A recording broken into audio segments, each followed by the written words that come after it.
Hello everybody, welcome back. In this today's learning, today we are going to take a simply supported beam which has been imposed with a couple at certain distance. So here is the statement of the problem. We got to find out the deflection where the couple is acting, and also we have to find out the maximum deflection. The basic parameters like EI are already given in this problem. Let us see what is that beam, how are the supports, and what is the magnitude of a couple. Is that okay? So here, this being a simply supported beam imposed with a couple about point C, and the distance of C from A is equal to 4 meter and from B it is equal to 2 meter. So in this sort of a beam, first job is to find out the support reaction. Now what I am going to do is, I am going to assume the direction of reactions here and here. So RA downward and RB upward. So let us apply the various conditions of equilibrium. As we know, it is not worthy to apply sigma fx is equal to 0. Why? Because there is no any active horizontal force acting on this, so there won't be any reaction at point A in the horizontal direction. So directly I will be taking up the second condition of equilibrium, that is sigma fy is equal to 0. So here let us do the algebraic summation of all the forces, active and reactive, algebraic summation, and to be equated with 0. So minus RA plus RB is equal to 0. Call it as equation number 1. Then we have to take the third condition, sigma m about point A is equal to 0. That means I am going to take a moment of all the forces available on the right hand side about point A.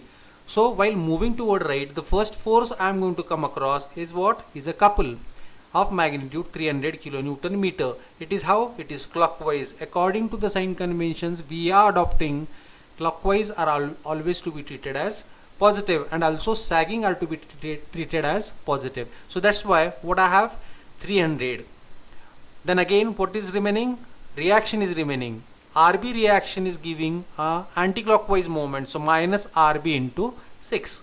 So minus RB into 6 plus 300 is equal to 0, and here we get the first unknown, that is RB.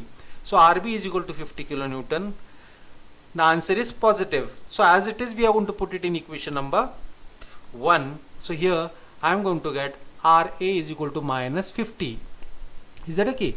So here what I am going to have is, if this is what is a 50, if it is put here, so RB and RB both are going to get cancelled, and here the answer is going to come out to be equal to RA equal to 50. What does it mean? That assumed reaction of RA is correct, because the answer is coming out to be positive. So you can see here RB is 50, so minus RA plus 50 is equal to 0. Therefore minus RA is equal to minus 50, minus minus gets cancelled. That's why we are getting RA is equal to plus 50 kilonewton. Plus indicates that whatever direction of RA I have assumed, that is correct. So once we find out these particular reactions, now we have to move ahead with the application of Maculus method. Now what exactly we have to do in the Maculus method? We know that the basic governing equation which we are going to use for exploiting this particular procedure of Maculus method, that is EI d2y by dx square is equal to mx, where right hand side mx is nothing but it is the moment about the sections which I am going to take in this particular problem. It is very straightforward. Is it okay? Now once I understand, I have found out all the reactions. So here reaction RB is found out, RA is equal to 50. Is it okay?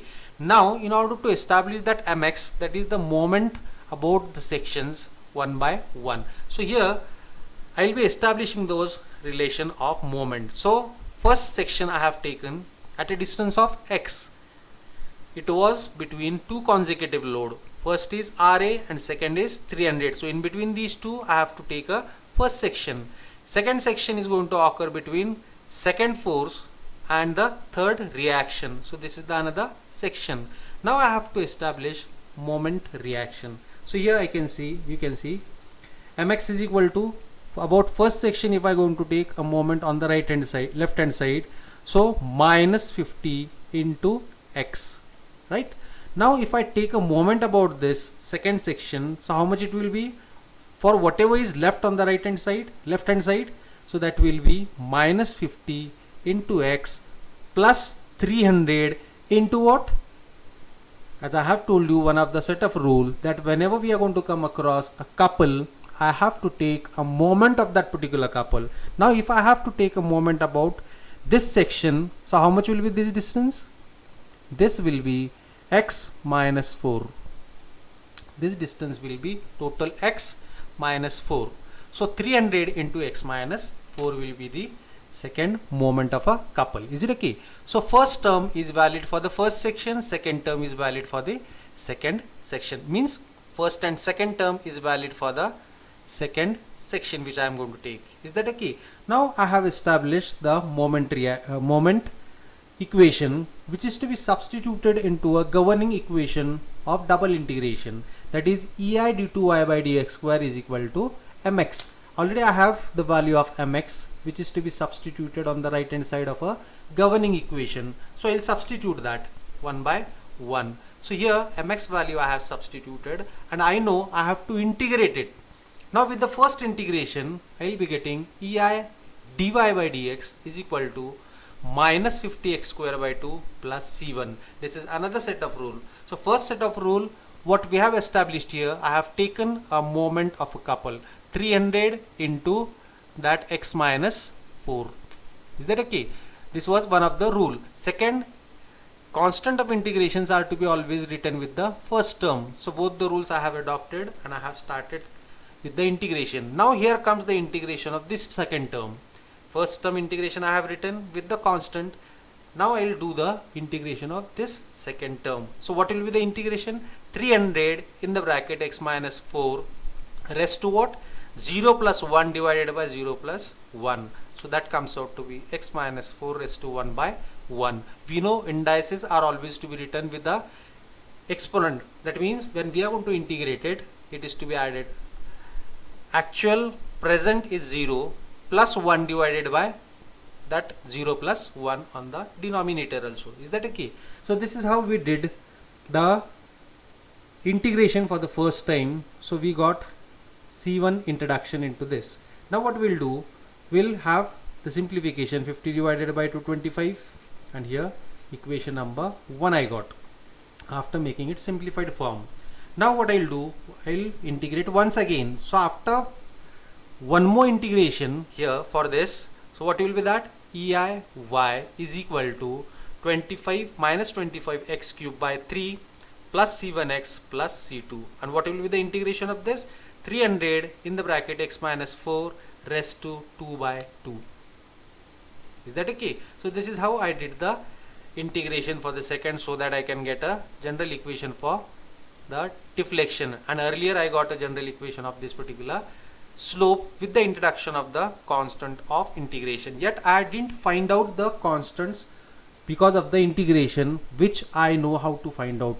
So I am going to find out these constants of integration by what? By the boundary conditions. So here, this being a simply supported beam, so draw elastic curve. Now you can understand where is maximum deflection, where is minimum deflection, how much is zero deflection, how much is zero slope. So with this elastic curve understanding we can have. So here you can see deflection is 0 at A and B, means in terms of limits at x is equal to 0 and at x is equal to 6, deflections are 0 at A and B. As far as the maximum deflection is concerned, it may occur between AC. Is that okay? So maximum deflection is going to occur where the slope is going to be 0. So this is what is the understanding of the boundary condition for the simply supported beam. Let us apply those boundary conditions one by one with the appropriate, what we can say, equation of slope and deflection. So I have simplified this equation and I got equation number small b and small a, in which there is the occurrence of C1 and C2. This is to be found out by the boundary condition. So first boundary condition is at x is equal to 0, y a is equal to 0, means deflection at a is equal to 0. So put it in that deflection equation, equation number b. So here I got C2 is equal to. Is that okay? Now here once again I will repeat that rule, that if I put x is equal to 0 here, so 0 cube 0, C1 into 0 0, C2 is there. Is that okay? I am not going to consider this second term. Why it is so? Because every time in every numerical I have tried to make you understand this concept. I have two reasons why I wouldn't be considering this particular second term when I am having the limit x is equal to 0. So if I have the x is equal to 0 limit, means what? Means I am talking simply about what? First patch of the span AC. Is it okay? So only first section is valid here, and when only first section is valid means only minus 50x and its remaining integrations are going to be valid, means only this much term. That is why I am not going to consider this. Second reason for this is, if I substitute x is equal to 0 here, so 0 minus 4 will be how much? Is equal to minus 4. Minus terms are never entertained into this particular Maculus method. So directly I will be eliminating this. I hope you have got this. Why I am not considering this? Because it is related to only first section. Is that okay? Because it is within first span AC. So only this term. So directly if I have 0, 0, this is also going to be 0. Why? Because YA is equal to 0. So ultimately I got C2 is equal to 0. Now I'll exploit the another boundary condition, that is at x is equal to 6, that is here, deflection will be equal to 0. Put this 2 in this particular equation number B. So YB is equal to 0, x is equal to 6. Now you may have a question whether it is to be considered or not. Yes, I have to consider this second term. Why? Because x is equal to 6 is here, means I have to take first section as well as second section, means first term as well as second term, and their further integration in that particular zone are also to be entertained. If I put x is equal to 6 here, so 6 minus 4 is equal to 2. It is not negative, it is positive. So that is another reason why I have to consider this particular term also. Is that okay? So put x is equal to 6 in this equation number B. Simplify it, you will be getting the value of C1.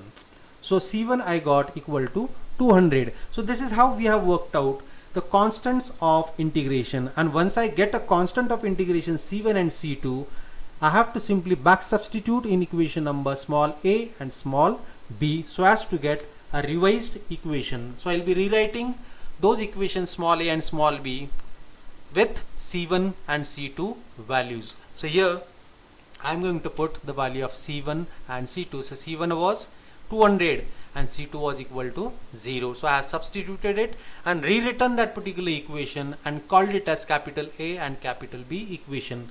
Now these two equations are nothing but these are the generalized equations for the slope and the deflection. By utilizing these two equations, at any value of x I can find out deflection and the slopes. Is that okay? So this is how is the establishment of the generalized equation of slope and deflection. Now what was been asked? It was asked to find out the deflection at point C. So at point C, how much is the value of x? X is equal to 4. So at x is equal to 4, let us find out what is the magnitude of deflection. Take equation number B, put value of x is equal to 4, simplify it, you will be getting what we are required of. So here you can see I got YC is equal to 6.67. Is that okay? See here, once again I have neglected this. Why? Because if x is equal to 4, 4 minus 4 is equal to 0. So this term becomes 0. If otherwise it would have become negative value, that in that case also I have to neglect this second term, because again the logical reason is first section is only valid, because to have second section value of x has to be more than 4. So that is the another reason why I have not considered this particular term. So after simplifying and putting the value of x is equal to 4, I got the deflection at C is equal to 6.67 millimeter. Now here the value is coming out to be positive. Means what? This deflection is not going to come downward, it is going to come upward. Means if I try to draw the elastic curve, so elastic curve now I can say is of this sort. Is it okay? And this is what is the deflection YC. Is that okay? So this is how we have found out the value of deflection at C. So you might have got now why I am showing this deflection or elastic curve right now in this way, because I have to prove that that deflection is going to be upward. If I would have drawn it earlier like this, then there might be certain part of a confusion. And the logical reason why it has to be like this, see, there is a couple in a clockwise sense, so it will lift the beam upward, so the elastic curve has to be in the upward direction, not in the downward direction. Earlier I assumed that it is downward, but after simplifying I came to know the deflection was equal to plus, means deflection this is equal to plus, means it is upward. Is that okay? So this is what is the first objective of this problem, to find out the deflection at point C. Second objective was to find out the maximum deflection. See here, I didn't say YC is maximum. You can see here, this deflection somewhere around is going to be maximum, or somewhere around here is going to be maximum, means it is going to be in between AC part, where I don't know what will be the value of X, that also I don't know. So in order to find out the value of X where there will be a maximum deflection, we have to utilize one more condition. And what is that condition? To have maximum deflection, slope at that point has to be equal to 0. Is that okay? So slope here has to be equal to 0. Now when I say slope has to be equal to 0, means only I have this equation. So put slope is equal to 0, simplify the further part in this equation and get the value of X. So let us see how it is to be done. So already we have understood maximum deflection is going to occur between AC, means which section is going to be valid? Only the first section. So first term only has to be taken, right? So this is the only term. I cannot take this term, right? So here this is what is the thing. So I have substituted dy by dx is equal to 0 is equal to right hand side is what? Minus 25x square plus 200. I didn't consider this term because why? Only first section is valid, not the second section moment. Is that okay? So here if I simplify this, I'll be getting a value of X is equal to 2.828 meter, and at this value of X there will be a maximum deflection, means this value of X is to be simply substituted in equation number B so as to get the maximum deflection magnitude. So let us put that value of X is equal to 2.828 meter in the equation number B, that which is for the deflection. So here I am putting the value of X, simplifying it, and I got Y max is equal to 9.43 millimeter. Is that okay? So this is what is the procedure, how that particular Maculus method is to be applied when there is a occurrence of a couple in that particular problem. The couple may act anywhere. So in that case what we did, we took the moment of the couple. Is that okay? So this is the first thing. And second thing what we have done, in order to find out maximum deflection, there the slope has to be 0. So I have equated it, simplified it, I got a value of X is equal to 2.828 meter, and that value I have substituted in equation number B. After simplification I got a maximum deflection is equal to what? 9.43 millimeter. Is it okay? So you can see deflection at C is equal to what? 6.67 millimeter, which was upward. Here also it is positive, means it is again upward. Got it? So this is what is the maximum deflection occurring at a distance of 2.828 meter observed from point A. So this is the simplest form of the Macaulay method when there is a occurrence of a couple in a particular sort of a beam. I hope you have understood this particular procedure. Thank you very much.